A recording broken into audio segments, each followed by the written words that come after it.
Криминал деген түп тамыры менен жок болот. Сиз ошолор жөнүндө суроо берип атасыз, билип атам. Күрөшөсүзбү? Күрөшөбүз. Саясий эч кандай куугунтук болбойт, мен сиздерге сөз берем. Жаш, таза, коррупцияга аралашпаган, анан мамлекет үчүн иштейм деген жүрөгү таза жаштарды тартабыз. Менин ошо жүрөгүмдө, өзүмдүн жүрөгүмдө ошо таза өткөрүү, кандай гана шайлоо болобу, же болбосо башка маселе болобу, бардыгы таза өтүшүнө мен өзүм жүрөгүм менен неметип турам, берилип турамын. Кепилдик бересиз, таза шайлоо. Кепилдик берем. Мен так кес айтып коеюн, Кумтөр 100% Кыргызстандын кызыкчылыгына иштейт.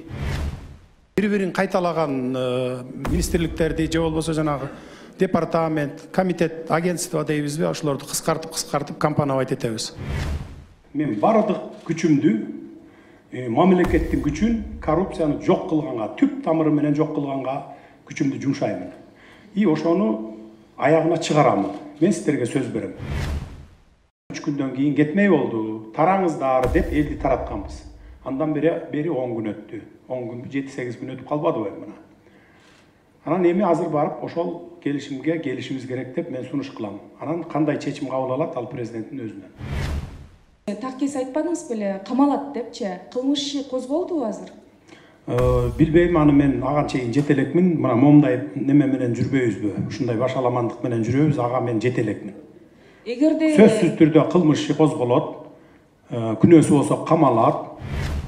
Эгерде силердин өмүрүңөргө коркунуч келип, ушундай коррупционерлер тарабынан, жана башкалар тарабынан коркунуч келе турган болсо, мамлекеттин эсебинен мен силерге кайтаруу бөлүп бергенге, кайтаруучу бөлүп бергенге мен даярмын.